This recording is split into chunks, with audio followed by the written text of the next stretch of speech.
I'm Jeff Lyons, out and about today with our old friend Jeff Maurice, a technician with the National Weather Service who maintains weather instruments, radars, and so forth to keep you safe and to get good weather information. How you doing, Jeff? Pretty good this morning. Where are we today? We're out at the airport. And what is this thing behind us? It's the Automated Surface Observation System. Okay, and this, for those who don't know, this is the official temperature, right? So when it says 100 degrees, this is where it's 100 degrees. Yes. So why is it here? To provide observations to the airport. Okay, and for a lot of people, you know, they look at a backyard thermometer and they think, well, how hard could it be to measure the temperature or the wind or everything? It's actually pretty complex, isn't it? Yes, it is. Okay, now I'm really curious because I was expecting one thing and we got out of here and none of the instruments looked like what I thought they would look like. So we're going to take a little tour here of the Asos and you're going to guide it. Does that sound like a good deal? Sounds like a deal. All right, Jeff, what are we under right now? This is the visibility sensor. And how does that work?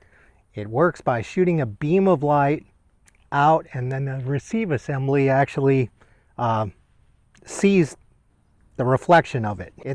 On clear days like today, it says 10 statute miles. On foggy days, it may be down into hundreds of feet.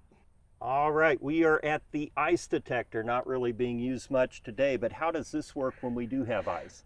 Basically, this little tip is heated and vibrates, and it will tell you if there's ice accumulation on it or not.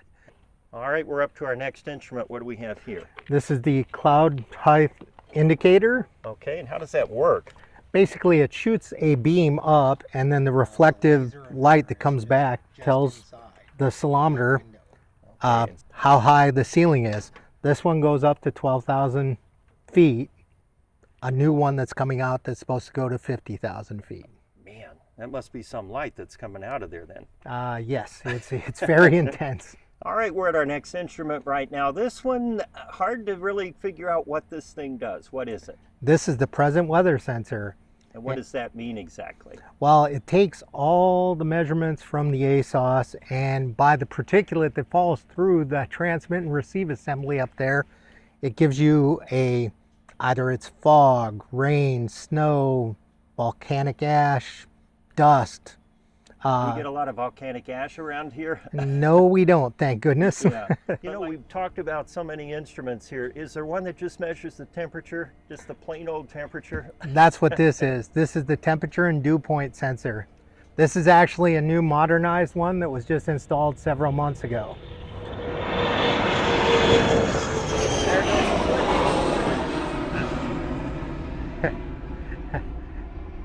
And this is the temperature portion of it, and this is the dew point. I've always wondered this. So how does it know, like 70 degrees? Like, do you bring something out here that's 70 degrees, or how do you know what is 70, let's say? This here is what we actually verify our temperature and dew point with. So does the government have a lab where they do all this, or like yes. Bureau of Standards? I mean, who's setting the temperature? Yes, we actually send this back to the be calibrated at a calibration lab.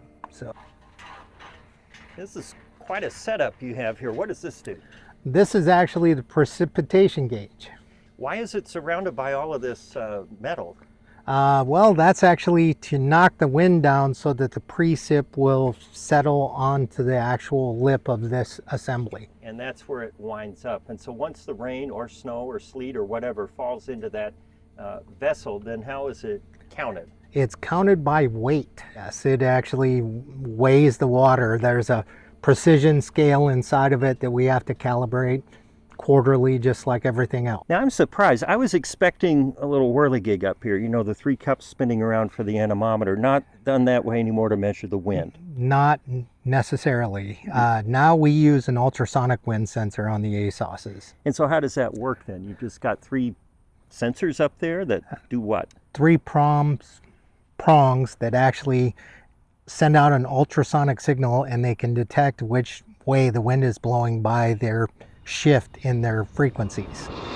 All of the data is used by aviation and by the National Weather Service. So kind of a crossover here between the 2 agencies. Yes, they are. All right, Jeff, that was pretty cool. We'll have to come back and check out more of the weather instruments out here. I guess you'll be around? Yes. Straight and to the point. I'm Jeff Lyons with Jeff Maurice for Out and About.